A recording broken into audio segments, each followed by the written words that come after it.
Right. Well, as we can see here Monday morning, we got futures nicely higher, although not at their best levels of the pre-market session. NASDAQ futures had actually been 50% lower than where you see them right now. There's a bit of a hiccup there, right around 745 or so. And we saw futures drop, but they've mostly recovered, not quite to their pre-market high. We had seen the ES mini futures up as much as 25 points. NASDAQ futures were up as much as 75 points. Nonetheless, nice way to start your Monday morning. Again, this is first trading day of August, which is typically a weak seasonal period for both the NASDAQ and S&P 500, broader large cap indices altogether. August just doesn't tend to deliver favorable returns to investors.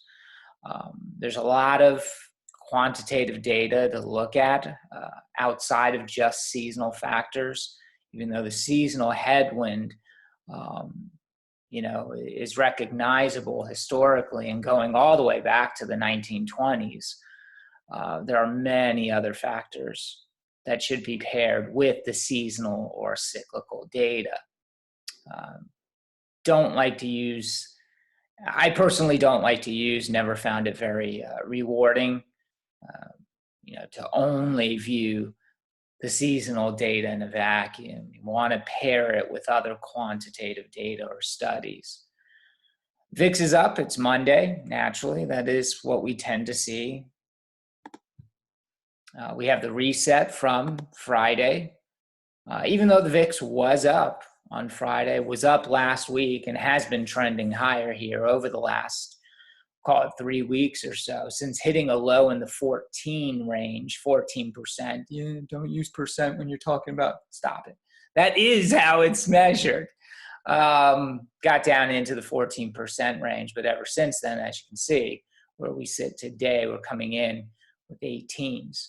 So even though the S&P 500 has been traveling higher, there has been an appetite, obviously, for S&P 500 put options when compared to call options. Same thing when it comes to, call options as opposed to put options on S&P 500 options. And when it comes to VVIX, the volatility index, that has also been traveling higher as well. Still has not yet been able to print below even 95 since the pandemic, which is starkly different from what happened coming out of the great financial crisis. Within a year, we found a sub 70 reading on VVIX. And again, that just, in my opinion, points to a different level of participation. Also keep in mind, VIX options, or the VVIX itself was a newly created index back then. So maybe comparing it to today is not necessarily the best purview, if you will. All right, so kind of want to go over some of that seasonal data just to be aware of where we stand with the S&P 500, still up a good 17% on the year into end July, which has happened, I think it's 12 times in the past. 11 of the 12 times that the market has been up 17% or more to end July, obviously going into August, the market has been higher than where it finished July by year end. The only time it wasn't, 1987. 1987. And keep in mind, in 1987, after July, the market was up in August, the market was up in September. But then bad things happened in October. For most of you that know your market history, you've heard of October's Black Monday, where the S&P fell more than, I think, 20%, or the Dow fell more than 20%. Nasty, nasty, nasty October. All right, so this chart right here before us within our weekly research report, again, I hope everybody had an opportunity to read it. Will the S&P 500 fall further in August? Naturally, I only insinuated that based on Friday's close, and we're about 0.5% from the all-time high. So in looking at this, table or chart, if you will, S&P 500 index average monthly returns going all the way back to 1950. Here we are in August. Unfortunately, this is a post-election year, and in a post-election year, August is the worst month of the year, next to February. Going back 10 years, still delivers negative return. 20 years negative return. Overall, since 1950, if you take 20, 10, and election years, overall since 1950, it is a very, very slight positive return in the month of August. So are we going to do this? Or are we going to do this? Or any of these remains to be seen, obviously. And some of that will, be dependent possibly, based on the momentum in the market, some other seasonal factors at play, some other quantitative factors at play. We've got legislation, the political environment where it looks like we have the text for an infrastructure bill, but it still needs to be voted on. And that narrative, which would arguably be bullish for the market, would butt up against, of course, the FOMC's Jackson Hole Summit later this month and the speculation around will they or won't they, the FOMC, will they or won't they deliver a message on tapering plans during the Jackson Hole Summit. So, we kind of have a tug of war there between bullish and possibly bearish narratives. This is more noise than anything else, in my opinion. Jackson Hole, the infrastructure bill. Neither of them are going to impact earnings, over the next 3 and 6 month period to any significant degree. The economy reopening in and of itself more and more every day is the main driver of earnings and revenue growth going forward. Can we get a little bit more of a jolt from the infrastructure bill? Certainly. The opposite, or the opposing argument, if you will, would be, well, isn't that what the market's pricing in? Good point. That's why I say it's a lot of noise. You'll waste a lot of time, factoring in all of these different competing narratives. Focus your attention on earnings, the trend of earnings, the beat ratios, and you'll do just fine. There's a reason why this market has not delivered yet, a greater than 4% drawdown here year to date. And yet also keep in mind the S&P 500 valuation at this point on a price to earnings multiple is cheaper today than where we came into the year and even where we were just a week or 2 weeks ago. The forward P multiple on the S&P 500 as of the end of last week was 21.2. That's down from 21.5. And again, at the beginning of the year, it was 23 times forward earnings. Well, how can that be? The equity market, the S&P 500 has gone up in value since the beginning of the year. It just hasn't gone up faster than earnings. The E in that PE ratio has moved up more quickly than the S&P 500 price itself. Hence, you get some multiple compression or contraction. All right, this another seasonal calendar chart here of the S&P 500. This one goes back further to 1929, and it breaks things up into quarters, basically. This is the July through September quarter here, and here's the August through October, which is the period that we're entering. July through September tends to be okay, but if you start it in August through October, you can kind of see the impact that August has. August through October, dating all the way back to 1929, market is down 2.43%. The bulk of that drop does come from the August period and the October period. Again, two major cataclysmic events happened in the month of October historically. Of course, 1987 and, well, basically the great financial crisis really caught its momentum to the downside in October of 2008. You strip out both of those years, I'd be willing to bet this is green.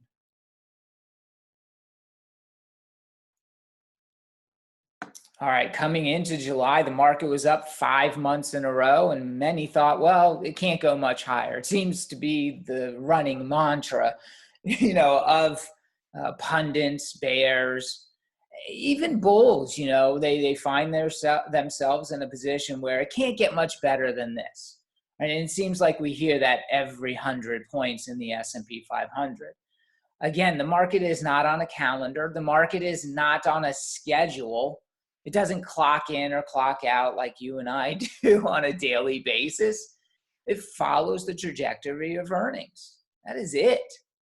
There's no, well, the market's due for. Again, the market doesn't clock in and clock out. It doesn't adhere to a schedule. It follows the path of earnings. You can get, 1 to 2 sigma events here and there that produce pullbacks. But as long as those earnings are traveling higher, you need to know what to do with those pullbacks. And if you have a game plan, that's where you refer to. Market goes down 1, 2, 3, 4, 5%. You need to have a game plan, an action plan of what to do in that environment. You need to be able to refer to your buy the dip indicators that we've outlined in the past. Our buy the dip indicators center on, first and foremost, what is the trend of earnings? Are we still moving higher? Are we accelerating? Are we decelerating? Are we declining? Are earnings declining? If earnings are still trending higher, you buy the dip. Another one of our tested and proven buy the dip indicators are credit spreads, high yield credit spreads. If they're blowing out like this or widening out, that tells you might want to hit the pause button. Certainly they can widen. But you join this with our earnings growing, and again, it tells you what to do. We get into the 5 range on credit spreads. This is probably going to be impacting consumers because this is usually credit spreads are blowing out when the market is in a decline. When the average household and the wealthy see that the markets are in decline, they start to curtail their consumer spending habits. Maybe that vacation to Italy gets put on hold. Maybe this blow up bouncy house for the kids, gets put on hold. Discretionary consumer spending starts to curtail when the market goes down. When the market goes down, you start to see credit spreads widen. But this still here, as long as earnings are still growing, which they were in this Q4 period of 2018, you buy the dip. Credit spreads widening here. Unfortunately, this was the pandemic. This was kind of our gray swan. I say gray swan because we saw it developing in the news cycle from January, early January. It was developing, and the images started to, come out, in the news, on YouTube, in financial media, in social media. It wasn't until basically it hit home here and we had a couple cases on the West Coast and we had a cruise ship that was stranded out on sea that wasn't allowed passage to dock, that the market really took notice. And then we had Italy basically lock down their northern region. And that, kind of was, we went from a gray swan into a full out bear market where you had credit spreads just, blow out or widen out. In that environment, something bad is happening. This is a hands-off moment for you. This is a hands-off, move to the sidelines, look at your portfolio and say, do I really want to hold on to this? Do I want to hold on to that? See where you can raise cash. If you feel like you need to hedge, which I always think is just a ridiculous notion. I mean, several times during that bear market, we had snapback rallies of 5 to 11% in one day. What do you think you did with your hedge that day? Do you think you held on? Because we did go back lower. We had that one day rally and then we trended even lower, made lower lows. But then snap back again. Like that kind of stuff, you're not going to do well with your hedge. It's pointless. It is pointless. The best thing, the easiest thing to do is to simply raise some cash, move to the sidelines, but don't look away. You want to, at the very least, absorb the educational value that was achieved during that pandemic period, that bear market, fastest bear market in history. 17 days it took the S&P 500 to drop from its all-time high to down 20%, the textbook definition of a bear market. 17 trading days. You didn't want to look away. You wanted to absorb that education. This way in the future, you'll have a better idea of what to expect and how to act in that environment. Again, in terms of our buy the dip indicators, this is a second one. Third one, the yield curve. Is the yield curve inverted or is it not? Yield curve inverted back here in in August, very briefly. It was only for a very brief period of time, but it did invert there in August of 2019. Again, the reason why you have more than one buy the dip indicator is to make sure that they're all in alignment. When they're not in alignment, your number one reference point needs to be earnings. The other reference points, high yield credit spreads and our yield curve, the 10-year treasury minus the 2-year treasury. These are our reference points. They give us an idea. Okay, earnings tell us to still buy the dip. Credit spreads are still very tame. They're very tight, but the yield curve just inverted. That's probably telling us we're very late cycle in the expansion cycle of the economy, in the cyclical bull market. We're probably late cycle. So in a late cycle environment, the way that I buy dips in the market changes. No more am I going after consumer discretionary stocks, cyclical stocks, banks, financials, retailers. Maybe I'm just going to where I know the best earnings and sales are going to come from, revenues are going to come from, the safety areas of the market, like consumer staples, like healthcare, like technology, like FanMag. So when they're all not working together, as they weren't back here in 2019, there is still something to be gleaned. You can, extrapolate something noteworthy for your action plan. Still buy the dip. If earnings are going up, credit spreads are tight, but the treasury the yield curve is inverted, but you change how you buy the dip. There's always information in these different metrics. There's always information there.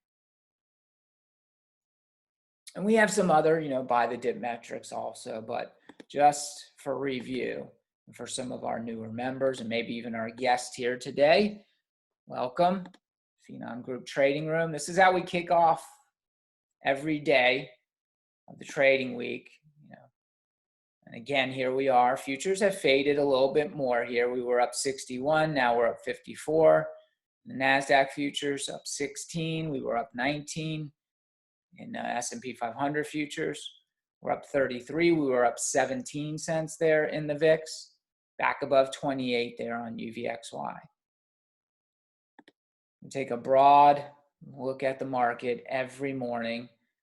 This is basically our morning market setup conversation before the opening bell. Again, so what I like to do every week also is to get my touch points with market cap weightings. This is the S&P 500 Spider ETF, which is basically the index ETF for the S&P 500. S&P 500 is a cap-weighted, market cap-weighted index. The Spider ETF is cap-weighted. And so what has the heaviest cap weightings? I want to be aware of that. I want to be aware of that every week because that's usually the dominating force of the S&P 500. As that most heavily weighted market cap goes, the index, tends to go. Information technology, tech, if you will, is still the most heavily weighted sector in the S&P 500. And it's been that way for the last 7-8 years now. Healthcare, number 2. Consumer discretionary. Communication services, which used to be a component in the information technology until I think it was 2013 or 2014, they separated it. And that's going to have your names like Facebook, Twitter, Snap, Google. Those kind of names are in there. Your telcos are in there as well. Consumer discretionary here, think Amazon, Tesla, which was just added to the consumer discretionary ETF this year, as well as the S&P 500. The top 3 make up nearly 50% of the consumer discretionary ETF. Again, that's Amazon number 1, Tesla number 2, Home Depot number 3. I think it's McDonald's number 4. Don't quote me on that. But that is very, concentrated. Some of these, sector ETFs within the broader index ETF are very concentrated. If we, go ahead and look at XLY, which is the ticker symbol for the consumer discretionary ETF, and then we go to holdings, you can see 22% of the consumer discretionary ETF is Amazon, followed by 13.5%. Tesla, Home Depot, just about 9%. Sorry, it was Nike. Just eked out McDonald's there. I was close. But you can see just like 5 stocks make up just, 50% or so of this particular ETF. XLK, which is the ticker symbol for the technology sector ETF. And I know we got a little off track. We'll go back to some of our quantitative data, regarding what we might expect here in the month of August. But here is technology, and the top 2 are almost 41% of the technology sector ETF is Apple and Microsoft, followed by NVIDIA and Visa. Interesting, right? Most people wouldn't recognize, or it wouldn't be, front of mind to think Visa, MasterCard as, technology components, if you will. Right? We tend to think of them as, financial institutions, but they are in the technology sector ETF. So these are very concentrated ETFs. Again, we're talking about cap-weighted ETFs here. If you want to look, for what if we balanced everything out, you would look for the equal weight S&P 500 ETF, which is right there. That's the equal weight, ticker symbol RSP. And you'll notice on my watch list here, I've got a very robust watch list, right? A lot of tickers. Something we often preach here at Finom Group inside of our trading room. And hopefully we have some new members in here today taking advantage of this opportunity to review some of our principles. Your watch list is a tool. It should not be just the stocks, ETFs, or investment vehicles that you are invested in, or know, or maybe just watching. In that sense, it's not telling you anything about the market on an intraday basis. Your watch list should be a running conversation with what the market is doing intraday. And really the only way to know that is to have, a variety of the sector ETFs. And why do you want to have the sector ETFs on your watch list? So that is it a risk on day or is it a risk off day? Is it a defensive day or is it an offensive day? The only way to know that is to have an understanding of what the different sector ETFs tend to elicit from investors. The defensive sector ETFs are largely healthcare, real estate, utilities, consumer staples, and to a lesser degree, but still important to know, technology. And so if you look at my watch list, I've got pretty much all of these on my watch list. There's the technology sector ETF, there's utilities, there's consumer staples, there's healthcare. I don't think I have the XLRE is the ticker symbol for the real estate ETF, but that's one that I don't have on here with a couple others, but not many. Cyclical ETFs tend to be risk on or offensive ETFs, sector ETFs. What might those be? Well, materials, which is XLB, financials, XLF, the retail sector, XRT. We talked about consumer discretionary. That's another cyclical ETF or risk on. Here's communication services. But again, you have and then some components within, some of the individual names within each of these sector ETFs. It's not enough just to have the sector ETFs on there because that only gives you, one part of the intraday message from the market. It doesn't really tell us, okay, because our job or one of our goals as investors each year is to outperform the S&P 500. We're not going to do that every year, but that's kind of an aspirational goal that we should have. We want to get better. We want to do better year after year. So having the sector ETFs may only help you to market perform. Having individual stocks from within those sector ETFs will tell you. Here's the XRT is doing this today, but one of the stocks in there, maybe it's TJ Maxx, is doing better than that sector ETF. So on a relative performance basis, we want that information as well, because we want to be in the stocks that are outperforming the sector because they may be outperforming the S&P 500 as well. So again, your watch list should not just be the stocks or investment vehicles that that you are invested in or maybe want to be invested in. And don't get me wrong, you shouldn't exonerate those names from your watch list. But the main purpose of a watch list should be, to have a running conversation with the market every day. The market is always sending a message. Your watch list helps you to decipher what that message truly is. All right, let's get this bad boy off of there. We'll go back to our weekly research report. And as we kicked off our morning market conversation, we talked about going into July, we were up 5 months in a row.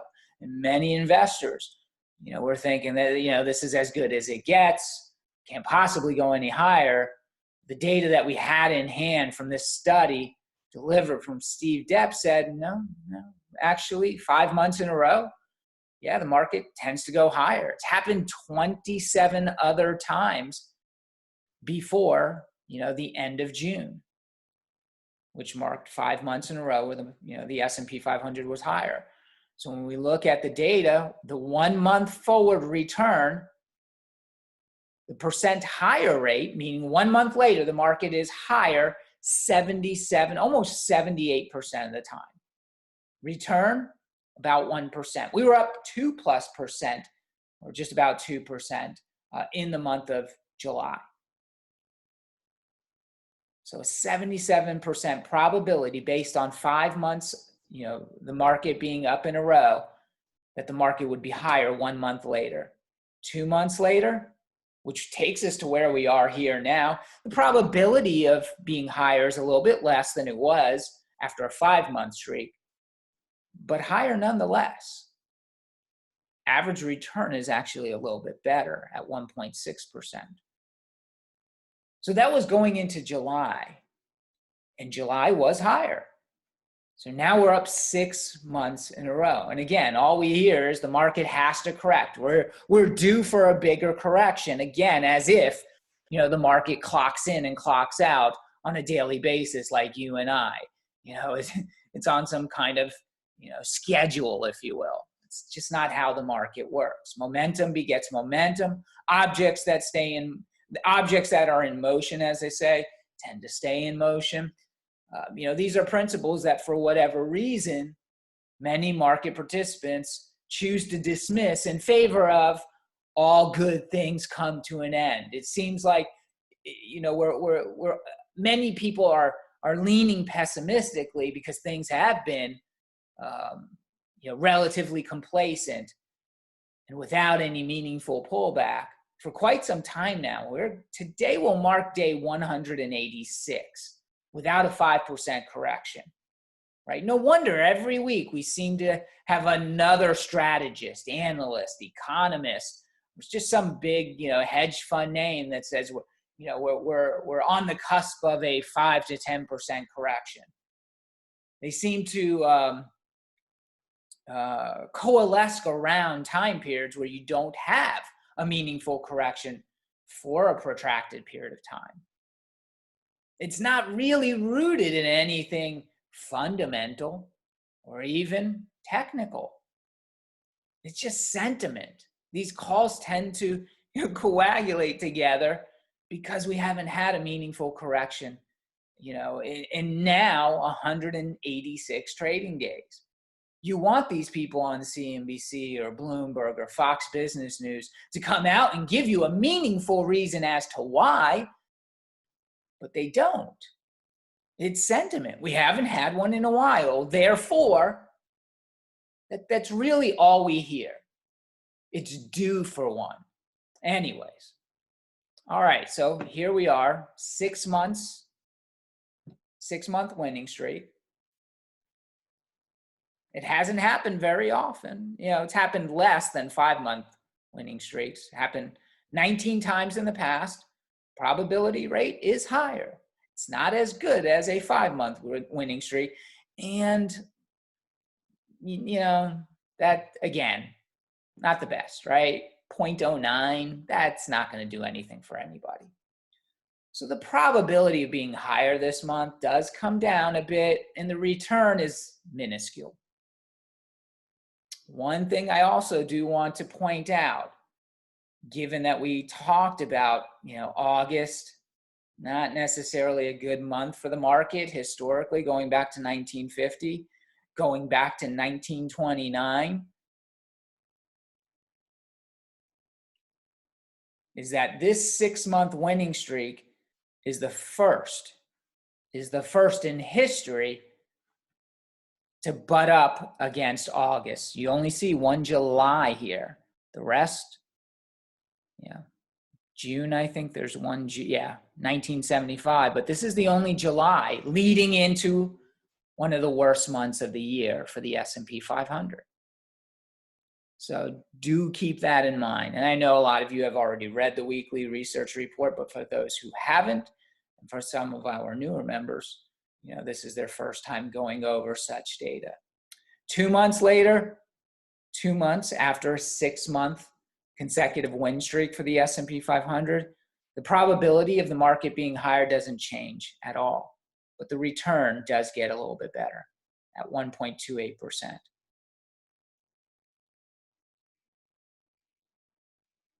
The good news, let's see.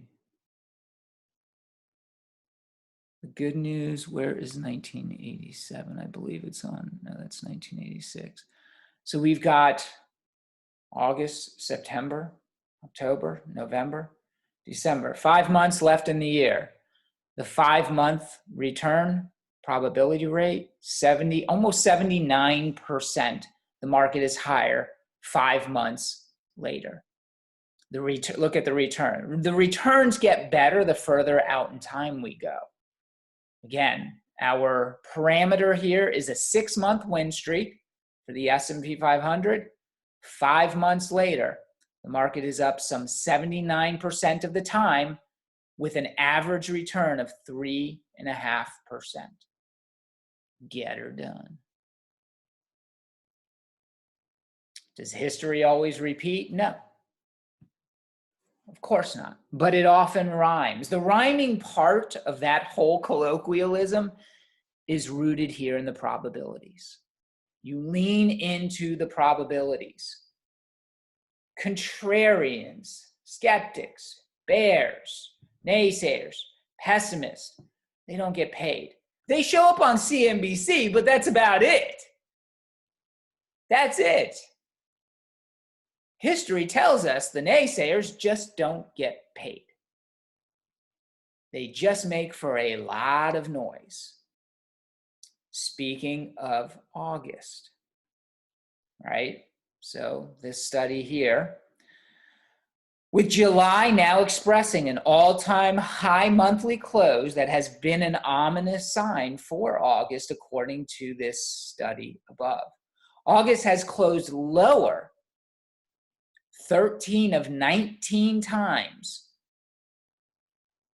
when the S&P 500 has made an all-time high monthly close in July. 13 of 19 times the market has been down.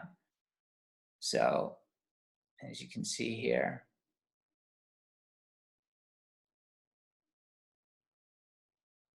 the August return, this is the August return column using that criterion. It's not a big decline. Like, this is nothing to be selling all your stocks over, folks. The average decline for August, when the S&P 500 made a new all-time closing high in July, is only 0.65%. But again, the percent of time the market was higher in August was only 31.5% of the time. And yes, August, the market was up in 1987. As I said earlier, we didn't really, the market didn't have its cataclysmic moment in 1987 until October.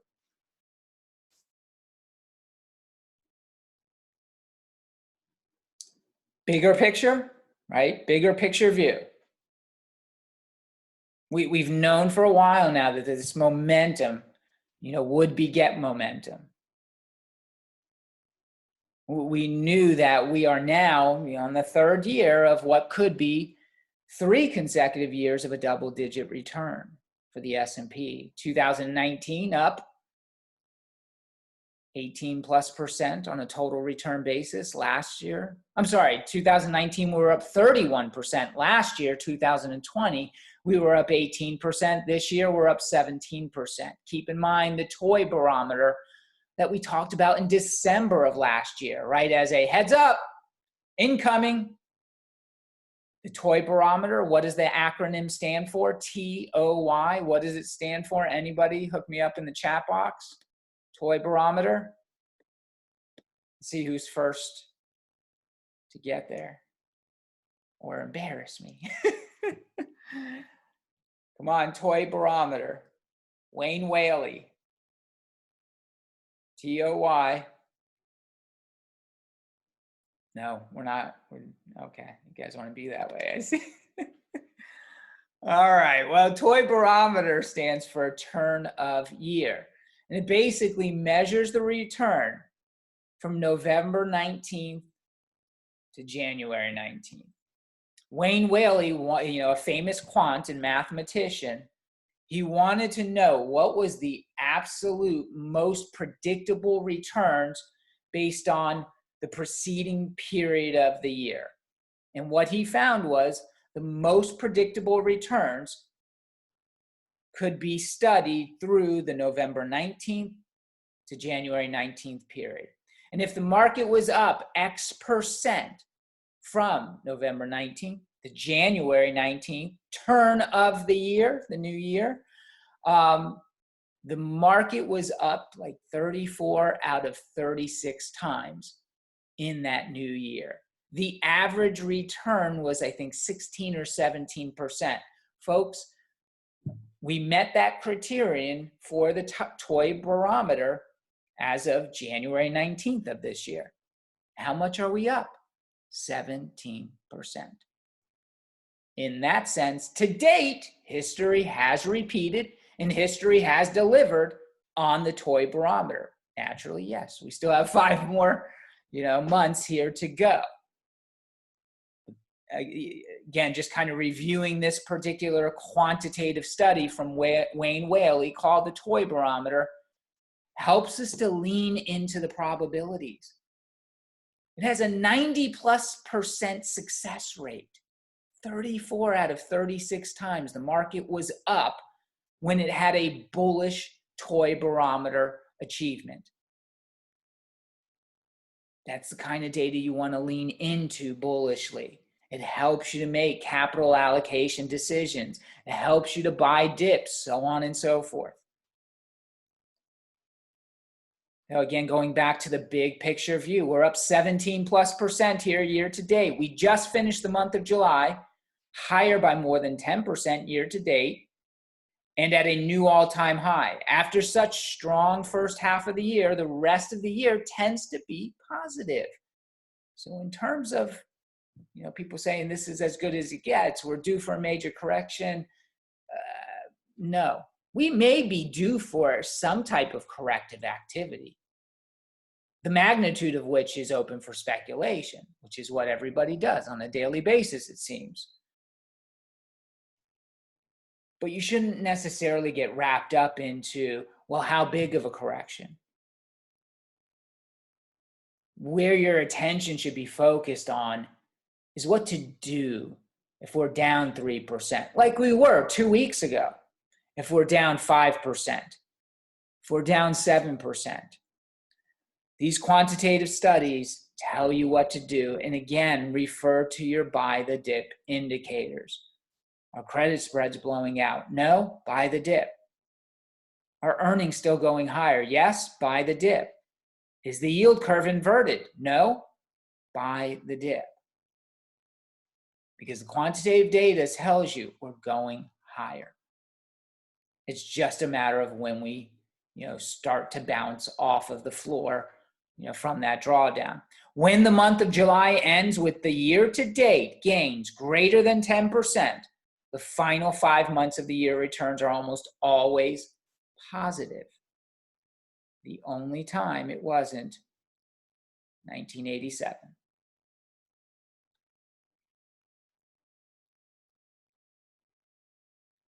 That's it. 1987, folks. Up more than 10% on the year. 6-month winning streak. August, we'll see. It might be choppy. And again, it might not be. Remember this study here. Back on April 14th, we had more than 90% of stocks above their 50-day moving average. Significantly strong breath. It happened again 11 months previously. How strong is this bull market to get greater than 90% of stocks trading above their 50-day moving average twice in less than 1 calendar year? Twice in less than 1 calendar year. It's a pretty strong bull market. The 1-month return, 80% of the time is positive. Again, this goes back to April 14th. 3 months later, May, June, July. The average return 3 months later is 4.6%. The positivity rate 91% of the time, the market is higher 3 months later after this breath thrust. Market was up more than 6% over this 3-month period from 4/14 to July 14. 6 months later, market's supposed to be even higher, up 9.35% positivity rate. 12 months later, get her done. What the quantitative data helps us with is to eliminate the noise. Remember, the market is little more than an extrapolation of human behavior. It's just humans engaging with price. Human behavior just doesn't change that much. The circumstances, as we always say, the circumstances are always different. That's what's always different. But the market, human behavior, nope. It's usually one of the most consistent or constant variables in the market. Taper this, Fed tightening that, Delta variant, the VIX has been moving higher. A lot of noise. The quantitative data helps us, focus our attention on what matters. And that's how humans are engaging with the market. In terms of August, not everybody thinks that August is going to be that bad. Some notes in our weekly research report derived from FundStrat, thank you, Doc, shows us, August typically is not that good. When the S&P 500 has a greater than 13% in the first half of the year, August delivers a negative return. But FundStrat's chief equity strategist, Tom Lee, says, we're kind of thinking differently this time. To be clear, what I am saying is that the I never make money in July, August may not apply in August of 2021. There are a list of reasons. The seasonal analysis suggests that the Delta spike could end in the next 10 to 12 days, if not sooner. Pfizer just released data showing third shot significantly boosts Delta antibody response by 5 times. Bitcoin, the global non-US risk on proxy, is pushing above 40,000 equals risk on. Lastly, many of our, meaning the FundStrat clients, have been so bludgeoned by the past 45 days, they are outright de-risked. So for now, we are upgrading. They basically think that this is going to be a risk-on market for the month of August and go against some of the historical data as well as, potential tapering shenanigans. And keep in mind, in this list here, it doesn't even mention any ancillary benefits from the possible or potential passage of a infrastructure bill. That was a tough alliteration too. The potential or possible passage alliterations. They're always fun. Well, why were they bludgeoned? And this you might have kind of glossed over. Why were they bludgeoned? The S&P's at all-time highs. The Nasdaq is near all-time highs. The Dow is near all-time highs. Small caps not so much. Mid caps not so much. And the index have been carried a lot by the big the fan mag names here, information technology. Remember, the S&P 500 is a cap-weighted index. Keep that in mind. Here's the S&P 500 cap-weighted index, but most stocks have already been in correction territory. For the S&P 500, nearly 40% of the index's stocks are down greater than 10%.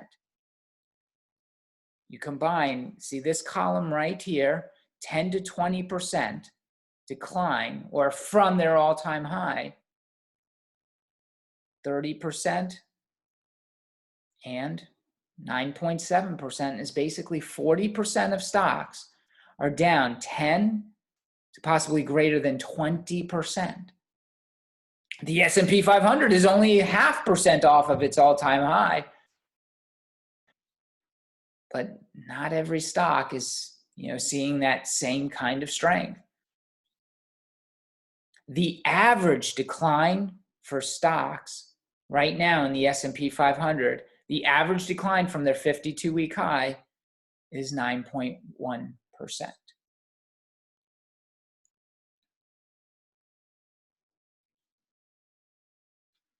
So that's how clients they're in the wrong areas of the market. Mid caps are even worse. 56, 57% of stocks are down 10 to 20+%. Mid cap stocks. And there's S&P 500, 600, which is the S&P 600, which are the small cap stocks. It's even worse. 69% of stocks are down 10 to 20% plus. What this basically tells you is why FundStrat clients have been bludgeoned. What this also goes to tell you, these statistics here, when we break the index down by cap levels, is there's actually been a correction taking place already underneath the hood of the S&P 500. We've already had a correction. Pretty notable one. But the S&P 500 is a cap-weighted index. And some 50% of the index is tied up in, 10 names.